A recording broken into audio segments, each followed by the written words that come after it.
नमस्कार व्यूअर्स, मैं हूं अमीश देवगन। रात के 9 बज चुके हैं और आप देख रहे हैं सीएनबीसी आवाज पे टक्कर का आज का एडिशन। पश्चिम बंगाल पहुंचे देश के गृह मंत्री अमित शाह ने कहा कि मोदी सरकार राष्ट्रीय सुरक्षा से जुड़े घुसपैठियों के मुद्दे पर कोई समझौता नहीं करेगी। तो ममता बनर्जी पूछ रही है कि क्या घुसपैठिए सिर्फ बंगाल में ही हैं, देश के दूसरे हिस्सों में नहीं? तो सीएनबीसी आवाज के टक्कर में क्या वाकई घुसपैठियों को लेकर सियासत अब और आगे बढ़ेगी? 2026 में घुसपैठियों को मुद्दे को लेकर क्या बंगाल का चुनाव होगा?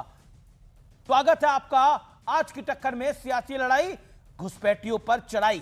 स्वागत है आपका सीएनबीसी आवाज के टक्कर के मंगलवार एडिशन, ट्यूसडे एडिशन में। बंगाल की जनता और इसके खिलाफ नामबंद भी हो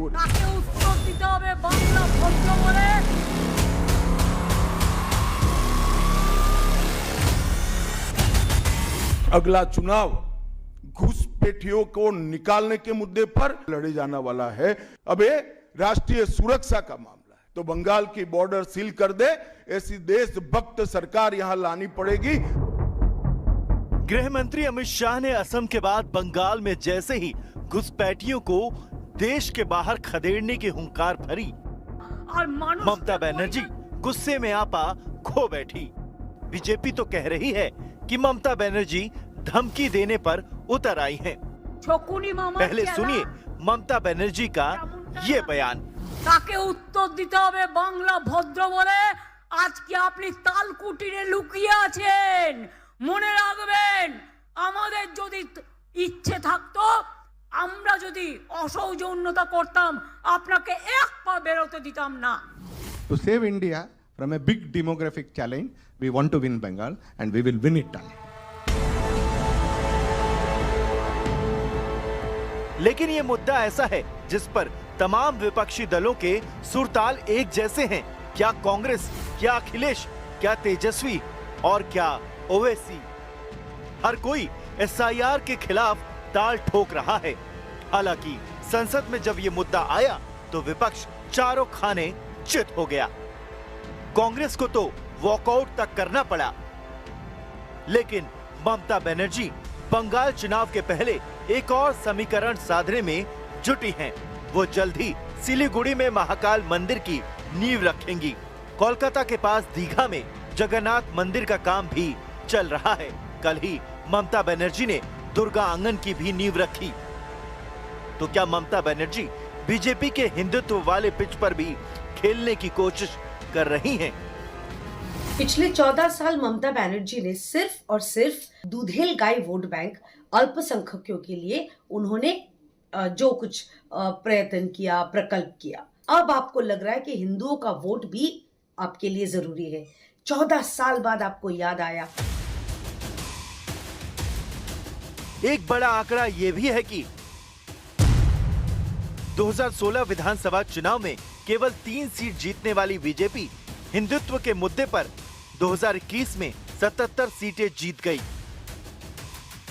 हालांकि मुस्लिम वोट बैंक मजबूती से ममता बनर्जी के साथ डटा हुआ है। तो सवाल है कि क्या इसी वोट बैंक के नाम पर एसआईआर को लेकर विपक्ष का सियासी खेल चल रहा है? आज इसी पर होगी देश की सबसे बड़ी पॉलिटिकल डिबेट।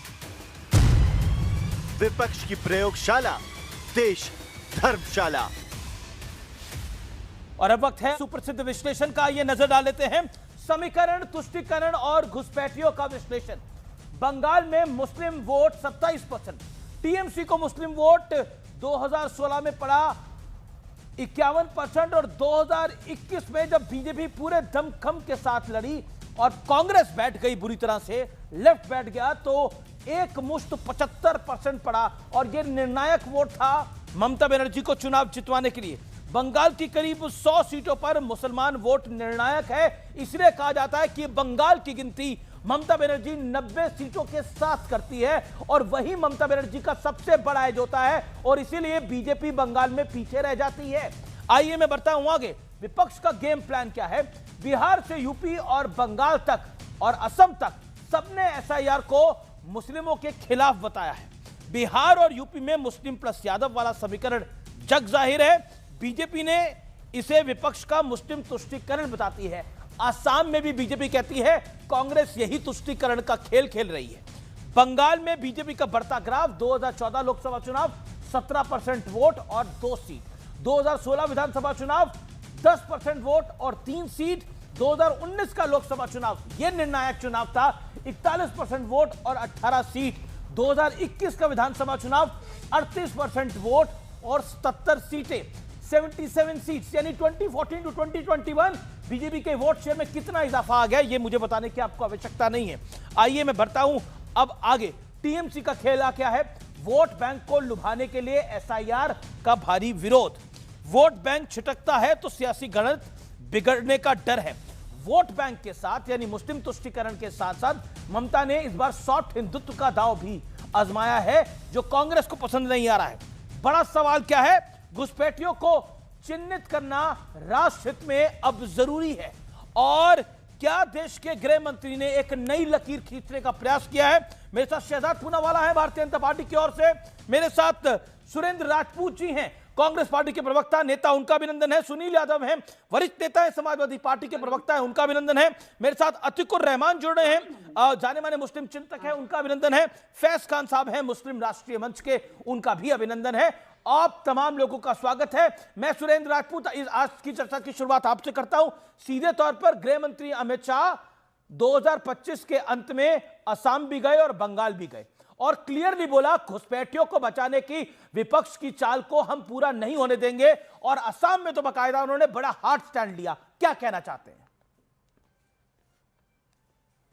देखिए, घुसपैठिए तो भारतीय जनता पार्टी के रिश्तेदार हैं, दामाद हैं। हम तो बहुत साफ साफ कहते हैं, क्योंकि घुसपैठिए ही इनको कहीं ना कहीं वोटों की फसल लहलाने की चीज देते हैं, सांप्रदायिकता का बीज बोने की चीज देते हैं। वरना अगर घुसपैठियों को इनको निकालना होता अमीश भाई, तो 2014 से सर्वशक्तिमान भारतीय जनता पार्टी की सरकार है देश में, और सीमाओं पर भारतीय जनता पार्टी का प्रहरा है। और उसके बाद तो सीमाओं पर इन्होंने यह भी कर दिया कि जहां जहां घुसपैठ मतलब जहां जहां अंतरराष्ट्रीय सीमाएं हैं 50 किलोमीटर तक केंद्र का पहरा होगा, यानी बीएसएफ की चलेगी। चाहे पंजाब हो, चाहे बंगाल हो, चाहे असम हो, चाहे कहीं पर भी हो, जो सीमा से 50 किलोमीटर के अंदर तक है वहां केंद्र सरकार का कानून व्यवस्था चलती है। तो पिछले 11 साल से अमित शाह जी हों, नरेंद्र मोदी जी हों, या कोई भी भारतीय जनता पार्टी के लोग हों, क्या वहां आलू छील रहे हैं? जो घुसपैठिए लगातार आते जा रहे हैं, चाहे असम में आए, चाहे बंगाल में आए, और चाहे जब चुनाव हो रहा होता है तब झारखंड में आ रहे होते हैं और बिहार में आ रहे होते हैं। यूपी में भी घुसपैठियों की बात कर रहे हैं, चुनाव 2027 में है वहां पर। वो तो उत्तर प्रदेश में भी घुसपैठियों की बात करें, वहां पे चुनाव 2027 के अंदर है। लेकिन मेरा छोटा सा सवाल है, उसका प्रश्न का जवाब दीजिएगा। कांग्रेस सालों तक घुसपैठियों को आगे बढ़ाती रही है। अमित शाह ने बोला है 1983 में आप आईएमडीटी एक्ट लाकर लेकर आए और घुसपैठियों को बकायदा बसाया, उन्हें पाला पोसा, और असम में उन्होंने आपकी सरकारें बनवाई। जवाब इस बात का, घुसपैठिया आपका वोट बैंक है। जी, अमित शाह जी क्या सवाल कर रहे हैं, और चुनाव के समय क्यों सवाल करते हैं? 11 सालों से क्यों नहीं सवाल करते हैं? अमित शाह जी को शायद आंकड़े व्हाट्सएप यूनिवर्सिटी से मिलते हैं, या शहजाद भाई देते होंगे। शहजाद भाई हालांकि पढ़े लिखे इंसान है, संगत का असर हो जाता है। तो हम तो बताते, हमने तो 88,000 से भी ज्यादा घुसपैठियों को बाहर निकाला, लेकिन भारतीय जनता पार्टी की सरकार ने तो 11 साल में कुल जमा पूंजी 5,000 घुसपैठियों को बाहर निकाला। ओके, जवाब आपके सामने की परिस्थितियां हैं, तो आप बताइए। You made your point. Okay, घुसपैठिया दामाद हमारे हैं पर गुलाम मीर बोलते हैं आलू छील रहे हैं आप। घुसपैठिया दामाद हमारे हैं, गुलाम मीर उनको सिलेंडर देने की बात करते हैं। घुसपैठिया दामाद हमारे हैं, सैम पित्रोदा बोलते ओवरसीज कांग्रेस के अध्यक्ष के, वो आ गए तो उनको रहने दीजिए, भारतीय को तकलीफ हुई तो क्या। घुसपैठिया हमारे दामाद है, परंतु जो सबसे करीबी है सोनिया गांधी की, सैयदा हमीद, वो बोलती है कि ये दुनिया तो अल्लाह की है, घुसपैठिया आ गए तो उनको रहने देना चाहिए। प्लानिंग कमीशन तो बांग्लादेश का कर रहे थे ये लोग। उसके अलावा मैं तो पूछना चाहता हूं कि ये आंकड़े जो ये दिए हैं 88,000, उस पर भी मैं आऊंगा, पर 1.5 करोड़ घुसपैठिया आए कब? मेरी बात मत मानो। ममता बनर्जी ने 2005 में कागज उछाले थे कि लेफ्ट और कांग्रेस ने उनको बसाया आईएमडीटी एक्ट के माध्यम से। यह हकीकत है या नहीं है? दूसरी बात, 85% से ज्यादा फेंसिंग जो है वो खाली थी। सोमनाथ चैटर्जी, 85% की फेंसिंग नहीं की गई थी, हमने 85% फेंसिंग की, और 400 किलोमीटर जो बाकी है वो केवल बंगाल में। हाई कोर्ट ने बोला है बंगाल सरकार को कि आप फेंसिंग करने क्यों नहीं देते। और तीसरी बात मैं पूछना चाहता हूं, आईएमडीटी एक्ट जिससे कि आपने लेजिटिमाइज कर दिया था इन सबको और नागरिक बना दिया था, उसको स्क्रैप करने का काम सर्बानंद सोनोवाल ने किया, और आज जब जब हम कहते हैं डिलीट, डिटेक्ट और डिपोर्ट कीजिए, तो कौन कहता है डिफेंड डिफेंड डिफेंड? ये कांग्रेस पार्टी। ओके। 10 सेकंड, 88,000 का जो फिगर है ना, बार बार कोट किया जाता है, उन्होंने कहा 88,000 हमने वापस भेजे। इनसे पूछे कहां वापस भेजे, कौन से देश में? ओके सुरेंद्र राजपूत, इसका जवाब किस देश में आपने वापस भेजे? जवाब 10 सेकंड। और वो का किस 1 सेकंड रुकिए, शहजाद पूनावाला लेटे मास्टर। हाँ, उन्होंने काफी लंबा बोला, मेरी बात बड़ी शॉर्ट है। उन्होंने 4 मिनट बोला। नहीं, आप दोनों कांग्रेस और भाजपा दोनों तराजू लेके बैठते हैं मेरे कार्यक्रम में। नहीं, उन्होंने ज्यादा बोला, उन्होंने मेरे ऊपर भी बोला, मेरे एजुकेशन पे बोला, सब चीज पे बोला। आपने तो उनको नहीं रोका। पर मैं सुरेंद्र राजपूत को ये सब नहीं बोलना चाहता, कौन किसको, मैं उसमें नहीं जाना चाहता। मैं सिर्फ 10 सेकंड में इतना पूछना चाहता हूं कि 1.5 करोड़ घुसपैठिए आए तब जब आपकी सरकार थी। आज एक घुसपैठिया अंदर नहीं आता, केवल बंगाल के इलाके से। You made your point. Okay Surendra Rajput, 1.5 crore रोका हमने। कहां भेजा, निकाला घुसपैठियों को? तो अरे भाजपा वाले बड़े परेशान रहते हैं। भारतीय जनता पार्टी वालों, 2014 से पहले के जो चीजें हैं उन पर कब तक अपनी राजनीति रोटियां सेकोगे? आप हमको बताओ, 14 के बाद आपने कितने निकाले? भाई हमने मान लिया नहीं निकाले, तो आप कम से कम इसीलिए तो आए थे कि हम नहीं निकाल पाए, हम कमजोर थे। लेकिन एक मिनट सर, रुक तो जाइए यार अमीश भाई, आप उनकी तरफ से काहे बैटिंग कर रहे हैं? नहीं, मैं तो 2 मिनट रुकिए ना, शहजाद भाई अपना डिफेंस कर सकते हैं। आपने बोला हमने निकाले, मैंने बोला ना, आपने तो बोला हमने निकाले। अरे बाबा, अरे अमीश बाबू, कितने मासूम लग रहे हो। तुमको जो जालिम कहे वो झूठा है। अरे कम से कम 2 मिनट यार, हम आपकी इतनी तारीफ करते हैं उस बात। हाँ, पत्रकार मासूम ही होता है। अब वो मैं कह तो रहा हूं, सुन लीजिए। अब आप, हम तो कह रहे हैं कि हमने तो 88,000 निकाले, ये जाकर के अपने गृह मंत्रालय में पूछे कहां गए थे कहां नहीं गए थे। लेकिन हम तो एक चीज पूछना चाहते हैं ना अमीश भाई, कि 2014 से 2025 तक सर्वशक्तिमान नरेंद्र मोदी जी की इतनी कमजोर और इतनी निकम्मी सरकार है। 11 साल जब चुनाव आते हैं तब तक कमजोर और निकम्मी सरकार रहे हैं। एक इंपॉर्टेंट बात, आखिरी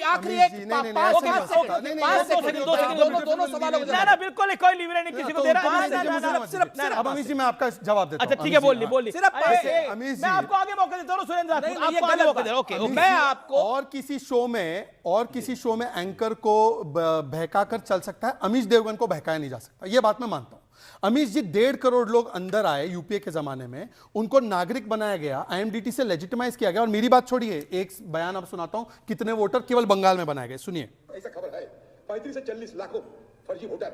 मजाक है ये। ममता बनर्जी ने स्वयं 45 लाख वोटर बना दिए इन फर्जी जो बांग्लादेशी थे। इनमें से ये अधीर रंजन चौधरी का बयान है। अब मेरा सवाल है सुरेंद्र राजपूत से डायरेक्टली कि ममता बनर्जी ने इनको वोटर बनाया। जब हम एसआईआर एनआरसी की बात करते हैं, विरोध कौन करता है? एसआईआर एनआरसी होगा तभी तो ये बाहर जाएंगे ना। लेकिन आपका बंगाल का यूनिट भी तो कह रहा है कि घुसपैठिए आए हैं। अधीर रंजन बाबू भी तो कह रहे हैं 45 लाख। अधीर रंजन चौधरी साहब भी तो ये बात कह रहे हैं। वो आपके नेता हैं कि नहीं आज की डेट के अंदर? डाउट है। मैं नहीं, हमारे नेता थे, हैं और रहेंगे अधीर रंजन दा, उसकी आप चिंता छोड़िए। शरणार्थियों को और घुसपैठियों को अंतर करना सीखिए, नंबर 1। और नंबर 2, हम तो कहते हैं जो घुसपैठिए अवैध रूप से हैं, भारतीय जनता पार्टी की सरकार 11 साल से है, पूरे देश में एक्ट लगा हुआ है कि 50 किलोमीटर की सीमा तक कोई नहीं आ सकता। तो आप ये बता दीजिए, उत्तर प्रदेश में हमारी जो सर्वशक्तिमान यहां की मेयर हैं खरकवाल साहिबा सुषमा जी, वो कह रहे हैं लाखों घुसपैठिए लखनऊ में है। तो भैया अमित शाह इस्तीफा दे दे। हम तो कहते हैं जितने घुसपैठिए हैं यहां पर आज की डेट में उनको निकालो। आप क्या होता है कि पूरी ड्राइव चलाते हो, 1 करोड़ लोगों के बीच में काम करते हो, एक घुसपैठिया निकाल पाते हो। आप बिहार में एक घुसपैठिया नहीं निकाल पाए आप वोटर लिस्ट में। आप झारखंड में कुछ नहीं निकाल पाए। बीजेपी संगठन महासचिव की एक बड़ी स्टेटमेंट है। बीजेपी के नेता हैं बीएल संतोष, उनका बड़ा बयान है, भारत को बड़े डेमोग्राफी बदलाव से बचाना है। इसी के लिए बंगाल में बीजेपी का जीतना जरूरी है और इस बार बंगाल हम जीत कर रहेंगे। ये बीजेपी के संगठन महासचिव हैं बीएल संतोष, जो कि टॉप महासचिवों में से एक होते हैं। बीएल संतोष का ये बड़ा स्टेटमेंट है। ये कुछ दिन पहले उन्होंने ये बात बोली थी, लेकिन ये अपने आप में बड़ी बात है। मैं सीधा रुख करता हूं, क्या आपको लगता है कि एक डेमोग्राफिक बदलाव है शहजाद पूनावाला, आसाम से लेकर और बंगाल तक? क्योंकि चिकन नेक की भी बात होती है वहां पर। और आज गृह मंत्री अमित शाह ने बोला कि अगला चुनाव घुसपैठियों के निकालने के मुद्दे पर लड़ा जाएगा और यह राष्ट्रीय सुरक्षा का मुद्दा है। It is a concern for the national security. Amish ji, हमारी लड़ाई बंगाल में चुनावी नहीं सिविलाइजेशनल है। मैं आपको केवल 3 उदाहरण देता हूं। जी। बंगाल में आपने दीपू दास की हत्या देखी, हरगोविंद दास और चंदन दास की हत्या मुर्शिदाबाद में हुई। बंगाल में आप देख रहे हैं कि इस्कॉन को प्रतिबंध लगाया, भारतीय सेवाश्रम को किसने गालियां दी, यहां पर आप देख सकते हैं। बंगाल में जिस प्रकार से वहां पे हमारे हिंदू फेस्टिवल को बैन किया जाता है दुर्गा पूजा में, यहां पे जागो मां बोलो तो वहां पे प्रतिबंध होता है, और बाबरी जिंदाबाद बोलने वाला खुला घूम रहा है। इसीलिए मैं कह रहा हूं यह भारतीय सभ्यता, यह बंगाल वही है जहां पर भारत माता की जय जय जनगण मन और वंदे मातरम यहीं से निकला। पर आज वहां की मुख्यमंत्री ने पता है क्या बोला? पहलगाम भारतीयों ने कराया। उनकी मुख्यमंत्री ने कहा पुलवामा भारतीयों ने कराया। यह बंगाल की लड़ाई भारत की लड़ाई है। Sofia Khan from TMC joins me right now. Sofia Khan, क्या पुलवामा, क्या पहलगाम, माफ करिए पहलगाम, क्या भारत की सरकार ने कराया? ऐसा आपको लगता है? धर्म देख के गोली मारी गई थी, धर्म देखकर पेंटे खोल के गोली मारी गई थी। नमस्कार, आदाब आप सभी को। सबसे पहले मैं पूनावाले जी को जवाब देना चाहूंगी। उन्होंने कहा कि बंगाल में पूजा नहीं होता है। सबसे पहले मैं बता दूं, यूनेस्को से स्वीकृति आई है। सबसे बड़ा पूजा अगर इस देश में होता है तो वो पश्चिम बंगाल में ही होता है। ये मैं नहीं कह रही हूं, बल्कि यूनेस्को से स्वीकृति है। और जितने भी अगले 3 साल में सबसे ज्यादा टूरिज्म जो है बंगाल में ही हुआ है, ये आंकड़े कह रहे हैं। दूसरी बात का मैं आपको जवाब देना चाहूंगी। देखिए, बीजेपी कह रही है ये सिविलाइजेशन लड़ाई है, डेमोग्राफी में बदलाव करवाया है आप लोगों ने, मुस्लिम पॉकेट्स को बढ़ा दिया है, जिसकी वजह से आप बार बार जीत जाते हैं। अमीश जी, आप तो मुझे बोलने नहीं दे रहे। मैं बोलने दे रहा हूं मैडम आपको। आपने मुझसे जो सवाल किया मैं उसके जवाब दे रही हूँ। ममता बनर्जी ने ये नहीं कहा है कि सरकार ने करवाया है। जब ममता बनर्जी के ऊपर आप लोगों ने लांछन लगाया कि यहाँ पर जितने भी घुसपैठिए हैं वो बंगाल से आ रहे हैं, तो उन्होंने सीधे सीधे ये प्रश्न किया कि पहलगाम में कहां से आए भाई? दिल्ली में जो विस्फोट हुआ वो कहां से आए? जो पुलवामा में अटैक हुआ था 2019 में, वो घुसपैठिए कहां से आए? सब क्या बंगाल से आ रहे हैं? और अगर पूरे देश में बंगाल से घुसपैठिए आ रहे हैं, अभी पूनावाले जी ने कहा कि 70-80% उन्होंने फेंसिंग करवा दिया है, तो 20% फेंसिंग के लिए ममता बनर्जी ने रुकावट डाल दी। ये तो सोचने की बात है। आंदल में, पेट्रापोल में, ये सब जगह में फेंसिंग करने के लिए जमीनें दे दी ममता बनर्जी ने, और बाकी चीजों के लिए लेकिन कांग्रेस भी तो सवाल खड़ा कर रही है कि घुसपैठिए आप लेकर। कांग्रेस के अधीर रंजन चौधरी ने भी तो सवाल खड़े करे। मैडम कांग्रेस के अधीर रंजन चौधरी ने भी तो सवाल खड़े करे हैं सोफिया खान जी, किया जा सके ताकि ये अपने स्वार्थ के हिसाब से बांग्लादेश नहीं कांग्रेस नहीं। Sofia Khan answer this, Sofia Khan ji answer this, क्या कांग्रेस भी अपने स्वार्थ के लिए कर रही है सब कुछ? फिर से बोलिए। मैं कह रहा हूं कांग्रेस भी तो कह रही है घुसपैठिए हैं, अधीर रंजन चौधरी ने भी तो बोला है घुसपैठिए हैं, कांग्रेस भी अपने स्वार्थ के लिए कर रही है। अधीर रंजन चौधरी तो 0 पे आ गए ना, उनको तो जनता ने नकार दिया। और कांग्रेस बंगाल में 0 है, इसलिए कांग्रेस को हम लोग कंसीडर नहीं करते। यहाँ कांग्रेस को कंसीडर नहीं करते आप लोग। टीएमसी की सरकार यहाँ पर चौथी बार टीएमसी की सरकार बनने वाली है। ममता बनर्जी को बहुमत के साथ जो है लोग हिंदू और आप 0 है। सुरेंद्र राजपूत आप 0 है जी वहां पर। एक सेकंड सुरेंद्र राजपूत आप 0 है, आपको कंसीडर ही नहीं कर रहे। वो कह रहे हैं बीजेपी है, आपको कंसीडर नहीं करते। Okay let him answer. Okay madam. गाने वाले रविंद्रनाथ टैगोर को कहा गया कि ये ओके मैडम अब 0 जिनको बोला उनको जवाब तो देने का मौका दो। 10 सेकंड। अरे मैडम रुकिए तो सही आप। ओके आप 0 हैं सुरेंद्र राजपूत।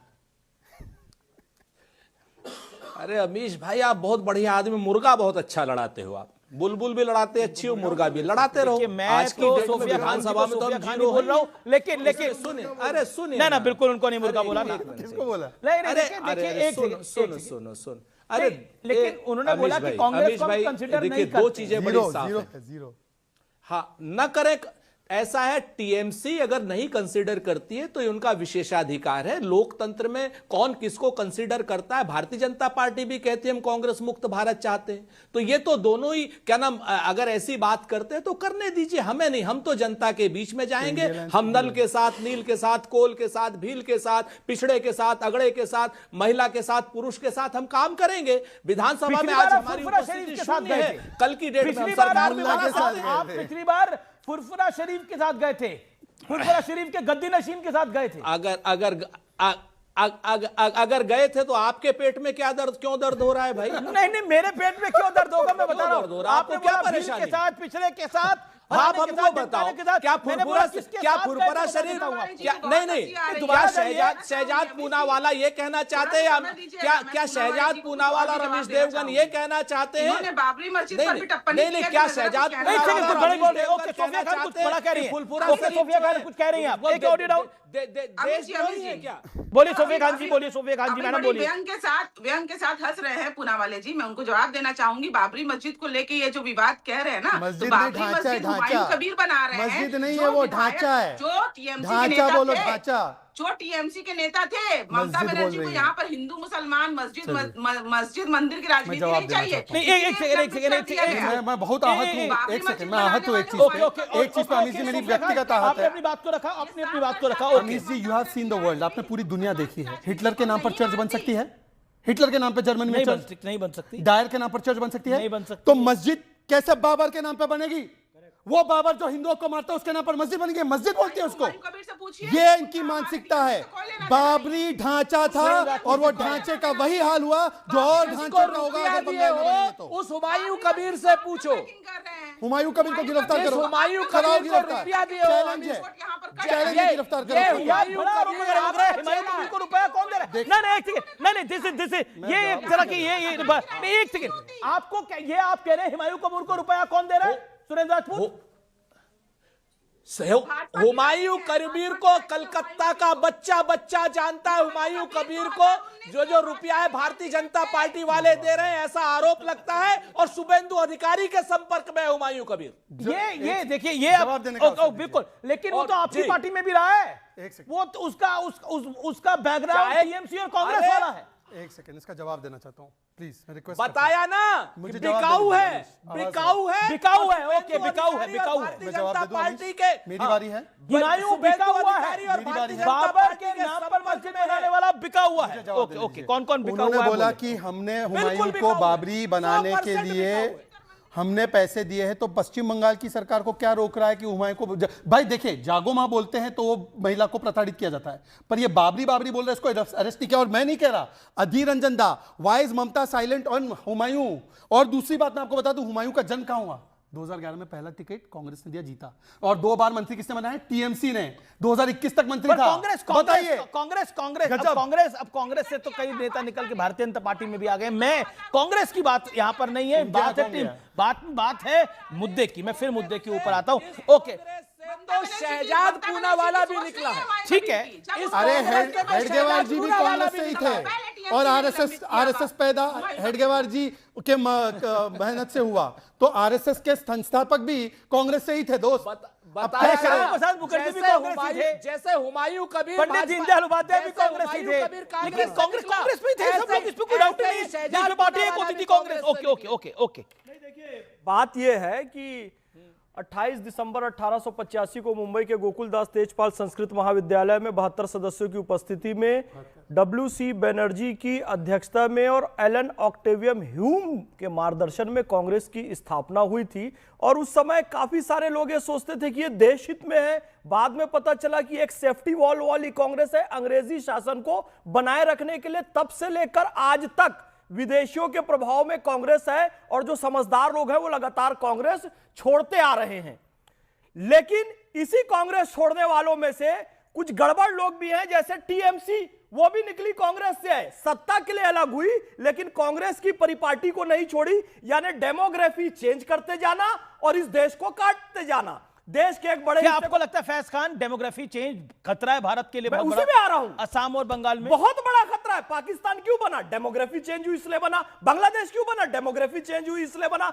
कश्मीर में आतंकवाद क्यों फैल रहा है? डेमोग्राफी चेंज हुई इसलिए बना। हिंदू वहां से खत्म हुए। मुर्शिदाबाद से ये आतंकवाद क्यों फैल रहा है? 500 हिंदू परिवार पलायन के क्यों? डेमोग्राफी चेंज हुई। बीएल संतोष जी के बयान का समर्थन है। पश्चिम बंगाल में भयानक तरीके से डेमोग्राफी चेंज हो रही है। राष्ट्रवादी भारतीय जनता पार्टी की सरकार का वहां पर आना बहुत जरूरी है। ममता बनर्जी, कांग्रेस, कम्युनिस्ट बंगाल को बर्बाद कर चुके हैं, वहां से भारतीय संस्कृति का, रोजगार का, भारतीयों का सफाया कर चुके हैं। शहजाद भाई बहुत अच्छे से बता चुके हैं कि किस तरीके से। एक शब्द और जोड़ना चाहूंगा, जय श्री राम किसी ने कह दिया, ममता बनर्जी कार से उतरी, तेरी चमड़ी खींच लूंगी ये कहीं। ओके सुरेंद्र राजपूत मुस्कुरा रहे हैं, कुछ कहना चाह रहे हैं। ओके सुरेंद्र राजपूत कुछ कहना चाह रहे हैं। सुरेंद्र राजपूत जी मैं आपको मौका दे रहा हूं, देन सुनील यादव एंड अतिकुर रहमान साहब।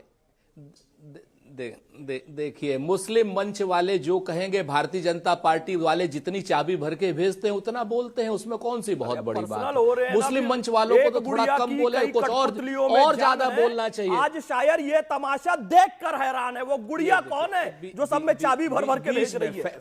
फैज साहब थोड़ा सा अपने बारे में बोलिए, मैं आपके बीच में नहीं बोला ना, आप जिम्मेवार आदमी हैं। अरे साहब जिम्मेदार बोल के पर्सनल मारे जा रहे हो, पत्रकार को भी दिए जा रहे हो, शहजाद भाई को भी, हमको भी, हम चुप रहे। नहीं ऐसा थोड़ी चलेगा, पर्सनल दोगे पर्सनल आप चुप मत रहिए। आइंदा अगर तबर्रुक की बात करनी है तो अब अगली बार बोल लीजिएगा आप बीच, फिर आप क्या इस कौमी अगर फीडर डाउन नहीं करेगा तो बोल नहीं पाओगे फैज खान, और यहां क्या किसी चैनल पर नहीं बोल पाओगे अगर बदतमीजी करोगे तो। एक चीज बहुत स्पष्ट समझ लो भैया, तुम्हारी चाबी तुम्हें भरी है संघ ने, और जितनी चाबी भाजपा ने भरी है और जितनी चाबी भरी है अनिश भाई बात है ना, अरे अंडा डंडा ये मानसिक रूप से संतुलन जो खो जाते हैं, इनका इलाज आगरा में बहुत अच्छा होता है। योगी आदित्यनाथ जी की सरकार है, आगरा के पागल खाने में इलाज बहुत अच्छा होगा, जो बीच में अंडा डंडा पंडा लड्डा ये सब लोग करते रहते हैं, इनका इलाज बहुत बढ़िया होगा योगी जी की सरकार। मेरा निवेदन है, पर्सनल रिमार्क्स नहीं बोलिए आप, अपनी बात को कंप्लीट करिए, एकदम शांत रहिए। और जो मुस्लिम मंच वाले हैं, जितनी चाबी भाजपा भरती है उतना ही बोलते हैं। हुमायूं कबीर पे इनकी हैसियत नहीं है बोलने की, कि हमने कहा कि सीधे सीधे से भाजपा से पैसा लिया, ऐसा कलकत्ता का बच्चा आरोप लगा रहा है। हुमायूं कबीर को इन्होंने खड़ा किया, इसी तरीके से फैज खान को खड़ा किया। कल की डेट में ये सब लोग जितने लोग हैं, ये सारे के सारे भारतीय जनता पार्टी की बी टीम के रूप में काम करते हैं। बंगाल की जनता बहुत अच्छे से जानती है, और ये जो शहजाद का और फैज खान की मैं आपको मौका दूंगा, इशारा हो रहा है ना, ये सारा आंखों का इशारा जनता देख रही है। आप अपना ही नियम तोड़ रहे हो। सुन लीजिए, अधीर रंजन चौधरी तो बीजेपी के एजेंट नहीं है ना, उन्होंने बोला कि मोदी जी से मिले आज, वो तो ठीक है, प्रदेश के प्रधानमंत्री से नहीं मिले तो इटली के प्रधानमंत्री से मिले या पाकिस्तान के। सुनिए ना, मैं ये कह रहा हूं कि क्यों बोला गया उनके द्वारा, मैंने बताया नाराज क्यों है। मुझे कहा नाराजगी है, नाराजगी तो वहां होगी। अधीर रंजन जी ने बोला कि हुमायूं को खुला छोड़ा हुआ है ममता जी ने, तो सुरेंद्र जी बता दीजिए कि अधीर रंजन जी किसके लिए काम कर रहे हैं। और 10 सेकंड देखिए, आपको चाबी भरे कोई भी, इनके यहाँ तो रिमोट कंट्रोल का कल्चर है। और लास्ट देखो, अमीश का मैं शो ना देखता भी हूं, उससे आता नहीं हूं 7 बजे। इनके यहाँ पे टीवी राजेश्वर रिपोर्ट 1000 बार कोट इन्होंने की है, और फिर सुधांशु जी ने। ये टीवी राजेश्वर कौन थे? हमने गवर्नर बनाया था क्या? हमारे टाइम के आईबी ऑफिसर थे क्या? रॉ ऑफिसर थे क्या? उनकी रिपोर्ट है डेमोग्राफी के बारे में, पर सुरेंद्र राजपूत जो है वो देखना नहीं चाहते। देखिए, एक सुनील यादव मैं आपका रुख करता हूं, अतिकुर रहमान आपका रुख करता हूं, और आप लोगों से एक पॉइंट पूछता हूं। अतिकुर रहमान पहले आपसे। अतिकुर रहमान, क्या आपको लगता है डेमोग्राफिक चेंज एक रियलिटी है, हार्श रियलिटी है, आप माने ना माने?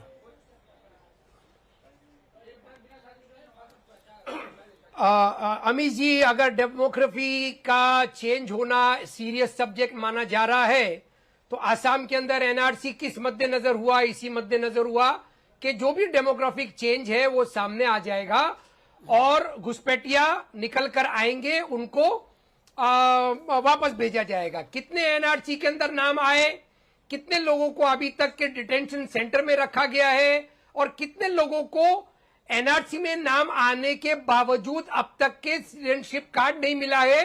सुप्रीम कोर्ट उनको जाना पड़ा, फिर भी सरकार ने अब तक के उनको सिटीजनशिप कार्ड नहीं रहा। दूसरा इंपॉर्टेंट पॉइंट डेमोग्राफी चेंज से ही रिलेटेड है। अभी बंगाल में इलेक्शन होने जा रहे हैं अमित जी, आप देख लीजिए कांग्रेस के, आप देख लीजिए टीएमसी के, आप देख लीजिए बीजेपी के, कितने विधायक हैं जो 2, 3 और 4 टर्म से लगातार जीतते चले आ रहे हैं। ये आंकड़ा आपके पास, कांग्रेस का एक भी विधायक नहीं है वहां पर, बीजेपी के 77 है और टीएमसी के सबसे ज्यादा हैं। कांग्रेस का एक भी विधायक नहीं, आपकी जानकारी के लिए। बंगाल में कांग्रेस के पास कोई विधायक नहीं है। मोर देन 2 टाइम्स, 2 बार से ज्यादा जीते हुए विधायक, और पार्टी बदलते भी हैं। ये वोट बैंक इन्होंने जो अपने 40-40 साल 30-30 साल से बनाए रखे हैं, ये वोट बैंक किसके हैं? किसने पाला पोसा और इनको बड़ा किया अपना वोट बैंक बनाने के लिए, इलेक्शन जीतने के लिए? बीजेपी तो 2019 से वहां पर थोड़ा जीतना शुरू हुई है। बीजेपी पहले लोकसभा चुनाव में जीती, उसके बाद विधानसभा में उसने प्रदर्शन अच्छा किया। मेरा जो स्पेसिफिक मेरा जो स्पेसिफिक पॉइंट है, आप उसे डेविएट कर रहे हैं। मेरा पॉइंट है डेमोग्राफिक चेंज एक हार्श रियलिटी है। ये सब लोग बीजेपी में आए, कांग्रेस से कितने? यस, अरे लेकिन किसने बनाया, पाला पोसा बड़ा किसने किया? कांग्रेस से कितने लोग बीजेपी में आए? खुद चीफ मिनिस्टर आसाम के कांग्रेस से आए। उन्होंने वोट बैंक किसका बनाया? यही बांग्लादेशियों का बनाया भाई, यही म्यांमार के रोहिंग्या का बनाया, इन्हीं की झोपड़पट्टी बनाई। Okay. Let Shahzad reply to this. There's Sunil Yadav. ऐसा है कि चलिए, ये आप कह रहे हैं कि उन लोगों ने बनाया, तो उसका एक ही तरीका है इन लोगों को निकालने का। एसआईआर और एनआरसी बोलो, स्वागत करते हैं आप। असम के एनआरसी को सुप्रीम कोर्ट ने करवाया, सुप्रीम कोर्ट ने स्टे लगाया। चलिए आप बोले कि पूरे देश में एनआरसी हो जाए, अतीकुर रहमान। दूसरी बात मैं पूरा करना चाहता हूँ, ये बहुत गंभीर है, ये भी आप ही शो पे सुनाऊं। मल्लापुरम डिस्ट्रिक्ट और तमिलनाडु का एक डिस्ट्रिक्ट, जैसे ही डेमोग्राफी चेंज हुआ, मल्लापुरम में 18 साल की बच्चियों की शादी, उससे नीचे की शादी को ओके कर दिया। हाई कोर्ट को स्टे लगाना पड़ा। और तमिलनाडु के डिस्ट्रिक्ट में हिंदुओं के त्योहारों के ऊपर प्रतिबंध लग गया क्योंकि डेमोग्राफी चेंज हुई। हाई कोर्ट और सुप्रीम कोर्ट ने बोला कि भाई ये नहीं किया जा सकता। एक भी यहां पे सेकुलरिज्म का सुरमा नहीं बोला। Okay, Sunil Yadav, demographic change एक रियलिटी है। और मेरा छोटा जवाब है अमित जी। बिल्कुल, सुनील यादव बोलिए, अतीकुर रहमान बोलिए, आप बोल लीजिए, बोलिए अतीकुर रहमान। धन्यवाद। बीजेपी के स्पोक्स पर्सन देश को यह बताएं कि आसाम का एनआरसी सक्सेसफुल हुआ या फेल हुआ। अरे स्टे सुप्रीम कोर्ट ने लगाया चाचा। एनआरसी में जिन लोगों के नाम आए, ओ चाचा, सुप्रीम कोर्ट ने स्टे लगाया, तो इसी से जान लो आप। नहीं दी गई है चाचा, सुप्रीम कोर्ट सुप्रीम कोर्ट में उन्होंने गुहार लगाई है। चाचा भतीजा अतीकुर रहमान, चाचा में क्या गलत है? गुहार लगाई है। चाचा बोलने में क्या गलत है? आने के बावजूद उनको सिटीजनशिप न कार्ड नहीं मिला है। अच्छा, ऐसा है। लेकिन मैं सुनील यादव, एनआरसी के पक्ष में है ना? एनआरसी के पक्ष में आप अतीकुर रहमान, एनआरसी के पक्ष में आप, यस और नो? तुरंत तमाम हिंदू भाइयों को बांग्लादेश से सरकार लेके आए। अरे वो सीए है, वापस लेकर आए। वो सीए है, लागू करो भाई। थोड़ा कंफ्यूजन हो रहा है, थोड़ा कंफ्यूजन हो रहा है। Okay, Sunil Yadav on screen, no one else. Okay, Atiqur Rahman, I will come back to you. Sunil Yadav, एक पॉइंटेड सवाल है और बड़ा डायरेक्ट सवाल है। डेमोग्राफिक चेंज एक हार्श रियलिटी है। हमने जहां जहां डेमोग्राफी में बदलाव देखा, वहां हमने हिंदुओं का पलायन होते हुए देखा। ऐसे मैं आपको कई डिस्ट्रिक्ट बता सकता हूं, कई राज्य बता सकता हूं। कश्मीर एक बड़ा राज्य है जहां पर हिंदुओं का पलायन हुआ, कश्मीरी हिंदुओं का नरसंहार हुआ, उनको वहां से भागना पड़ा, वहां से छोड़ के जाना पड़ा। क्या आपको लगता है ये हार्श रियलिटी है? और आज देश के गृह मंत्री ने राष्ट्रीय सुरक्षा का भी इसमें बात कही है कि कहीं ना कहीं ये डेमोग्राफिक चेंज राष्ट्रीय सुरक्षा के लिए खतरा है। जिस चिकन नेक की हम बात करते थे, वो समस्या हमारे सामने खड़ी है। देखिए अमीश भाई, इस देश में किसी से आप पूछ लीजिए कि क्या आतंकवाद के पक्ष में है, कोई नहीं मिलेगा। क्या घुसपैठियों के पक्ष में है, कोई नहीं मिलेगा। किसी से पूछ लीजिए क्या जो देश हमारी देश की सीमाओं पे कब्जा कर रहे हैं उनको कब्जा करना चाहिए, तो कोई नहीं इसके समर्थन में है। जहाँ तक बात माननीय गृहमंत्री जी की, तो आज हम लोगों ने माननीय गृहमंत्री जी को सुना भी है और यह इत्तेफाक है, सौभाग्य है, दुर्भाग्य है या देश की मीडिया की प्लानिंग है कि हमारे देश के गृह मंत्री जी की तुलना सरदार वल्लभ भाई पटेल से मीडिया करता है। और अंतर कितना है? जमीन आसमान का। खुद गृह मंत्री जी अगर 11 साल की आपकी सरकार है दिल्ली में, नरेंद्र मोदी जी प्रधानमंत्री हैं, आप गृह मंत्री हैं, और उसके बावजूद भी अगर घुसपैठियों का मामला केवल चुनाव में आपको याद आता है, बाकी याद नहीं आता है, तो क्या देश के लोग नहीं समझ रहे हैं कि गृह मंत्री जी क्या कह रहे हैं? क्या देश नहीं जानना चाहता है कि पुलवामा की घटना के दोशियों का क्या हुआ? क्या देश नहीं जानना चाहता पहलगांव के आरोपियों का क्या हुआ? मैं आ रहा हूं।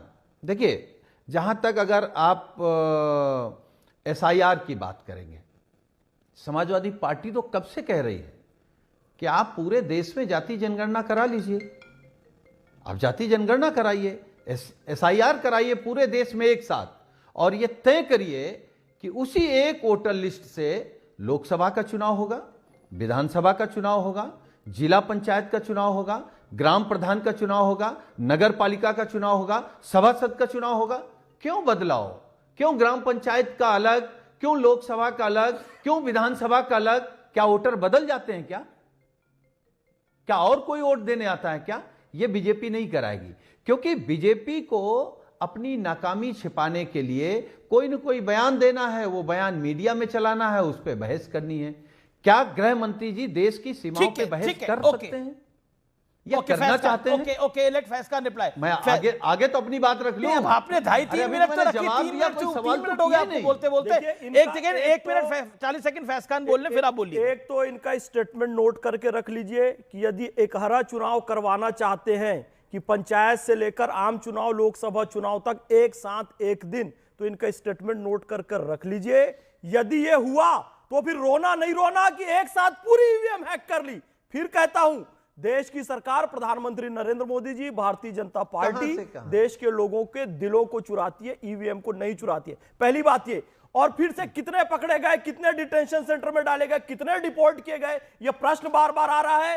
अभी जब कार्रवाई एक्टिवली चालू होगी, मुसलमान का रोना मत रोना, मुसलमानों पर जुल्म हो रहा है। मैं इस देश का मुसलमान हूं, शहजाद पूनावाला भाई इस देश के मुसलमान है। हमें पता है रोहिंग्या घुसपैठिया अलग है और भारत देश का मुसलमान अलग है। रविन्द्रनाथ टैगोर वाला बंगाली अलग है, बांग्लादेश का बंगाली अलग है। हमको विदेशियों को भगाना है, इस देश के मुसलमानों या Bengali. Okay, Sunil Yadav reply to this. Okay, 30 second Sunil Yadav reply to this. Then फैज़खान once again. Okay, देखिए, उन्होंने कहा हमारा बयान रिकॉर्ड करके रख लें। हम तो फिर कह रहे हैं कि एक वोटर लिस्ट बनाओ, लोकसभा का जब चुनाव आए उसी से कराओ, विधानसभा का आए उसी से कराओ, नगर पंचायत का आए उसी से कराओ, ग्राम सभा का आए उसी से कराओ।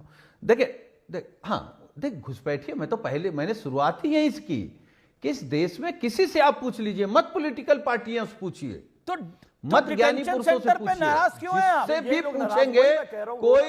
सुन लीजिए फैज़खान कह रहे हैं, फिर आप रोते हैं, रोना रोते हैं आप लोग। समाजवादी पार्टी, अरे हम नहीं रोते हैं, हम क्यों रोएंगे?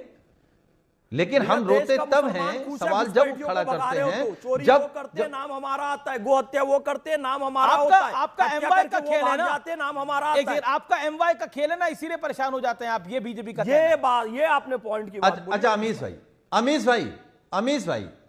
अमीश भाई, अगर हमारा एमवाई का खेल है तो आज पूरे देश के सामने बताइए बीजेपी का मूल वोट क्या है, उसको क्या बोलेंगे आप?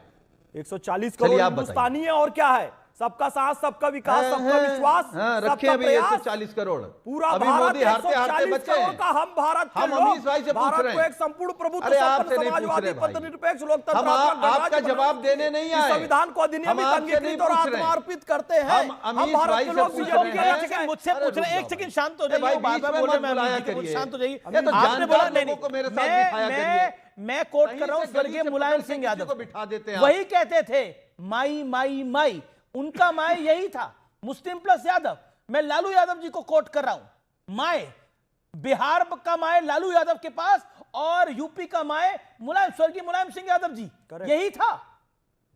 और मैं मुलायम सिंह यादव को बकायदा इंटरव्यू कर चुका हूं, इसलिए मैं ये बात बोल रहा हूं। उनको सुन चुका हूं उनके भाषणों में, माया इकट्ठा होगा, उनका भाषण होता था माए जब इकट्ठा होगा क्या है तो बाकी माए करेगा। देखिए अमीश भाई, आपकी भी एक प्रॉब्लम है बीजेपी की तरह, जो क्षेत्रीय दल हैं उनके बड़े नेताओं को आप क्षेत्रीय नेता बताते हैं। बिल्कुल नहीं, और जो बिल्कुल नहीं बीजेपी है, मैं मानता हूं मुलायम सिंह यादव इस देश के बड़े नेता थे, मैं बिल्कुल उनको क्षेत्रीय नेता नहीं बोलता, और मैं इसको आधिकारिक रूप से कोट करता हूं। मुलायम सिंह यादव देश के बड़े नेता थे, धरती पुत्र थे मुलायम सिंह यादव। मुलायम सिंह यादव जैसा नेता इस देश में अभी पैदा नहीं हुआ है। मुलायम सिंह यादव खाटी नेता थे और देश के नेता थे, बिल्कुल। मैंने कभी नहीं बोला मुलायम सिंह यादव क्षेत्रीय नेता थे, लेकिन मैं बोलता हूं यूपी का माए सपा का और बिहार का माई राजद का है, तो भाजपा किसकी पार्टी है? हम कह रहे हैं समाजवादी पार्टी यादव मुसलमान की पार्टी है, तो भाजपा किसकी पार्टी है? बीजेपी ने कभी बोला? ब्राह्मणों बनिए। अटल बिहारी वाजपेयी, लाल कृष्ण आडवाणी, श्यामा प्रसाद मुखर्जी ने कभी बोला कि हम फलाने लोगों की पार्टी है? अगर बोला तो बताइए, बोला उन्होंने तो बताइए। तो हमने बोला? तो बताइए। समाजवादी पार्टी ने कभी कहा कि हम इसकी पार्टी हैं? अरे माई माई तो कहते रहे, किसी का बयान मुसलमानों के लिए कुछ भी कर देंगे कहते रहे, यादव के लिए कुछ भी कर देंगे कहते रहे। अच्छा, भाई तो किसी पीडीए कह रहे भारतीय हैं तो जनता पीडीए तो पार्टी नहीं बोल के रहे हैं नेता आप? विचारक ने, आप पीडीए कह रहे हैं तो पीडीए तो नहीं बोल रहे हैं, क्योंकि आप जानते हैं पीडीए ने मोदी जी को घुटने पे ला दिया, पीडीए ने अमित शाह को घुटने पे ला दिया। मैं एक एक करके बीजेपी के अध्यक्ष कोट करता हूं। 1 सेकंड। क्या अटल बिहारी वाजपेयी ने बोला? क्या लाल कृष्ण आडवाणी ने बोला?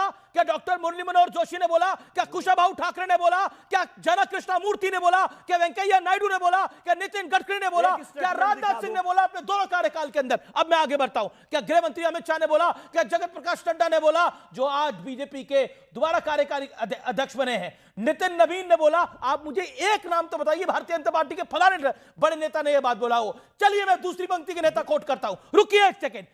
क्या प्रमोद महाजन ने बोला? क्या अरुण जेटली ने बोला? क्या सुषमा स्वराज ने बोला? क्या अनंत कुमार ने बोला? आप क्या जेपी माथुर ने बोला? एक नेता तो कोट करिए मुझे, मैं तो बार बार बोल रहा हूं, एक तो कोट करिए। अच्छा, मैं बोल रहा हूं, आरएसएस इस देश में सिर्फ ब्राह्मणों का संगठन है? ये आपका विचार है? और ब्राह्मणों की पार्टी भाई शाखा में जाता हूं, कुछ भी अच्छा, वाह, शांति शांति। नहीं, सुनना पड़ेगा ना। देखिए वो भी वो है, उसके शराब की बारी है। चिढ़ते रहे, कूटते रहे, भाई बोलने देंगे तब तो सुनेंगे। इनके पूर्वज चले गए, आरएसएस को खत्म करेंगे, आरएसएस खत्म नहीं, यदि खत्म हो जाएंगे आरएसएस खत्म नहीं होगी। सुनील यादव बोलिए प्लीज बोलिए। उसके बाद प्लीज भाई, लेकिन महात्मा गांधी ने संघ के बारे में क्या बोला उसको भी याद करना चाहिए। ओके, देखिए हम महात्मा गांधी से शुरू कर रहे हैं। अमर सिंह जी ने अपनी सारी संपत्ति किसको दान की? लोग हैं एसपी के प्रवक्ता साहब, अमर सिंह जी ने 15 करोड़ की संपत्ति किसको दान की? बता सकते हैं? आजमगढ़ में जो जहां का होता वहीं दान कर जाता। नहीं, किस संगठन को दान की? अमर सिंह के बारे में क्या बोल रहे हैं भाई? सेवा भारती को दान की, आरएसएस को दान की। उनको पता था आप लोगों के पास छोड़ के जाएंगे। मोहल्ले के कहां के लोगों को उठा लाते हैं भाई आप?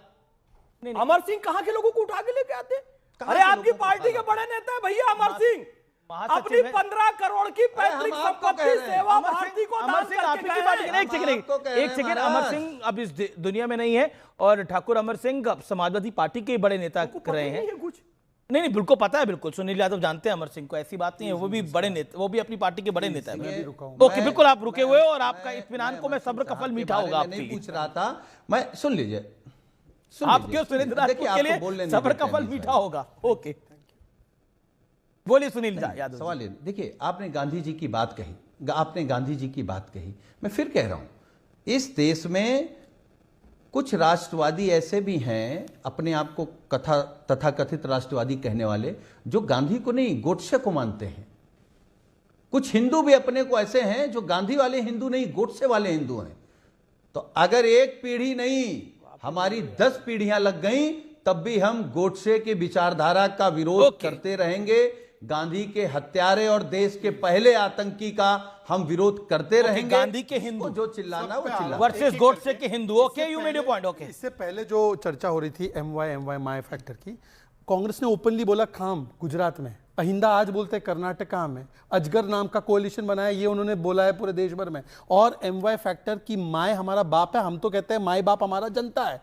ये हम दोनों में अंतर है सुनील जी। दूसरी बात, मुलायम सिंह यादव जी पर गुजरात में होता था। हाँ बिल्कुल, वही तो माधव सिंह और वो किसने किया था? ओपनली बोला था। अहिंदा आज कौन बोल रहा है? सिद्धरामैया जी।